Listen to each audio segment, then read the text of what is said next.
DK న్యూస్కి స్వాగతం. కుష్టు వ్యాధి బారిన పడకుండా ప్రజలందరూ జాగ్రత్తగా ఉండాలి అని కనిగిరి మున్సిపల్ చైర్మన్ షేక్ అబ్దుల్ గఫార్ అన్నారు.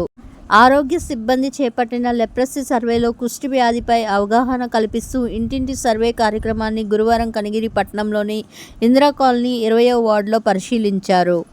ఈ సందర్భంగా ఆయన మాట్లాడుతూ చర్మంపై రాగి రంగు మచ్చలు, చర్మం పొడిగా ఉండడం, అరిచేతులు అరికాళ్లలో స్పర్శ కోల్పోవడం, చేతివేళ్లు కాళ్ళు వంకరలు తిరిగి అంగవైకల్యం రావడం, చల్లని వేడి వస్తువులు స్పర్శ తెలియకపోవడం వంటి లక్షణాలు ఉంటే లెప్రసీ వ్యాధి కారణంగా అని గుర్తించి దగ్గరలోని ప్రాథమిక ఆరోగ్య కేంద్రంకు వైద్య పరీక్షలకు వెళ్లాలి అని తెలిపారు.